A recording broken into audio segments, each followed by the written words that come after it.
करते हैं गृह मंत्री नरोत्तम मिश्रा का, क्या कुछ कह रहे हैं सुनते हैं। मैंने जी अपना गोत्र बता रहे हैं। कुछ लोग ऐसे हैं जिन्हें चुनाव पर गोत्र याद आते हैं, गंगा जी में डुबकी लगाते हैं, कोर्ट के ऊपर जनेऊ पहन लेते हैं। 10 साल में याद नहीं आया गोत्र। जब घुसपैठिए आ रहे थे, जब आतंकवादी आ रहे थे, तब गोत्र की चिंता नहीं। तब तो दुर्गा पूजा पर प्रतिबंध लग गया था, तब तो सड़क पर नमाज हो गई थी। अब क्यों? वो दीदी लोग सब जानते हैं, अच्छी तरह पहचानते हैं कि अब क्यों गोत्र याद आ रहा है। 700 थाने में आज मिल रहा है। पुलिस विभाग लगातार विभाग के अंदर गृह विभाग सुधारात्मक प्रयास कर रहा है। हमने आरक्षक को प्रधान आरक्षक, प्रधान आरक्षक को एएसआई, एएसआई को एसआई, एसआई को टीआई,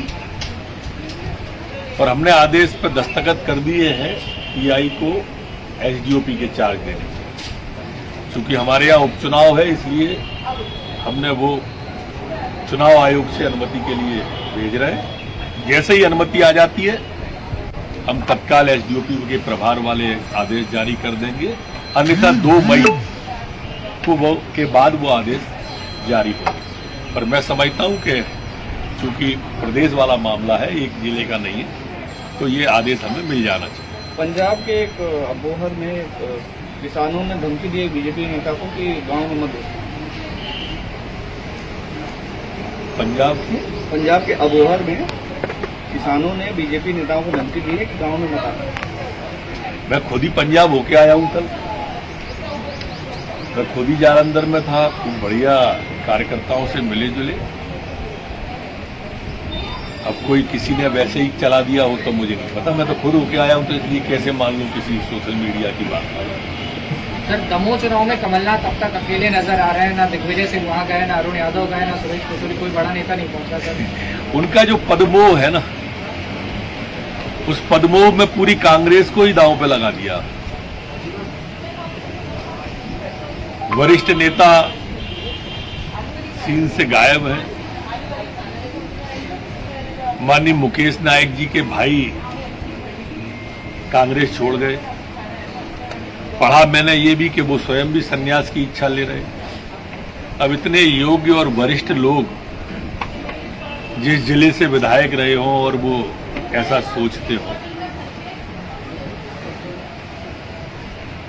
पर कमलनाथ जी ऐसा नहीं सोचेंगे। उनके लिए गौड़ से भक्त की प्राथमिकता है, मुकेश नायक प्राथमिकता पे नहीं। उनके अपने फंडे हैं, अपने एजेंडे हैं, और मैं समझता हूं कि ये 2 बुजुर्ग जो है ना, कांग्रेस को रास्ता में ही ले जाके छोड़े। सर, बीजेपी की स्टार प्रचारक की सूची जारी हुई है, उसमें सिंधिया जी का 10 नंबर पर नाम है। कांग्रेस एक बार फिर बोल रही है कि 10 नंबर ही बना दिया। देखो, कांग्रेस अपने घर को देख ले, जहां सबसे प्रबल दावेदार गोविंद सिंह जैसे नाम ही नहीं है उसमें। अब वो तो अच्छा है, उनने उसकी कहीं मेरा नंबर बोले, मेरा 14वें पे, मेरा खुद का 15वें पे या 16वें पे, नंबर तो क्रम से ही आएगा ना। तो ऐसे नाम नहीं लिया उनने, वही काफी है कि हमारा नरोत्तम का 16वां नंबर है, 14वां है। अरे भाई, हम पश्चिम बंगाल का काम देख रहे हैं। मनीष सिंधिया जी राष्ट्रीय नेता है, पश्चिम बंगाल में उनको स्टार प्रचारक बनाया है। ये कांग्रेस को नहीं दिखा होगा। ये नहीं दिखा कांग्रेस को कि मध्य प्रदेश का एक भी नेता इन 5 राज्यों में स्टार प्रचारक की सूची में नहीं है। कमलनाथ क्यों नहीं है, दिग्विजय क्यों नहीं है, बाकी लोग क्यों नहीं है, लेकिन सिंधिया जी दिख रहे हैं उनको, क्योंकि वो जानते हैं कि सिंधिया जी उन्हें सोते में भी दिखते हैं, ख्वाब में भी सिंधिया जी दिखते हैं। और क्यों दिखते हैं ये भी कांग्रेसी जानते हैं। सर, आज से ऊर्जा टैक्स की शुरुआत हो रही है, महिला ऊर्जा टैक्स बहुत आवश्यक है। महिलाओं के लिए हमारी प्राथमिकता महिलाओं का है। प्रदेश के अंदर बेटी सुरक्षित रहे, बेटी आत्मविश्वास से भरपूर रहे, उसे थाने में आने में कोई हिच न हो, समाज में जाने में कोई हिच न हो, स्वच्छंदता से, क्षमता से वो सब जगह समाज में विचरण करे। वो आए, अपनी बात कहे, नहीं आ पाए तो इस माध्यम से कहे। ये एक पक्ष। दूसरा पक्ष, वो जो विकृत मानसिकता के लोग हैं, उनके ध्यान में भी ये मजबूती से जाना चाहिए कि राज्य सरकार बेटियों के, बहुओं के पक्ष में खड़ी है। तीसरा पक्ष समाज के अंदर जागरूकता का, इसलिए हमने सम्मान जैसा कार्यक्रम अभियान पुलिस विभाग ने चालू किया। चौथा पक्ष बेटी को फांसी देने वाला, बलात्कार को फांसी देने वाला, बालिका के साथ करने वाला ये पहला राज्य है। पांचवा पक्ष आज हमारा, जिसको आप लोग लव जिहाद कहते हैं, धर्म स्वातंत्र विधेयक ने कानूनी रूप ले लिया है। अब कोई भी इस प्रदेश के अंदर प्यार के नाम पर, लव के नाम पर जिहाद नहीं कर सकता, प्यार के नाम पर छलावा नहीं कर सकता, धर्म परिवर्तन के लिए दबाव नहीं बना सकता। उसके लिए कड़े प्रावधान मध्य प्रदेश की सरकार ने कर दिए हैं और मूर्त रूप उस विधेयक ने ले लिया। सर, गृह विभाग को हाईटेक करने की तैयारी में भी है, तो गुड गवर्नेंस पर आप भी जोर दे रहे हैं। पुलिस को सेंसिटाइज करना है और टेक्निकली सक्षम बनाना है। पूरी काम ऑनलाइन होंगे और समय पर निराकरण नहीं होगा, कार्रवाई की जाएगी। हमने तो FIR आपके द्वार आते ही चालू कर दिया। सुधार की प्रक्रिया तो उसी समय प्रारंभ कर दी थी। और ये सब जो बातें आपने कही है हाईटेक वाली, हमारी पुलिस हाईटेक हो चुकी है। कुछ बाकी है हिस्सा, वो लगभग पूर्णता की ओर।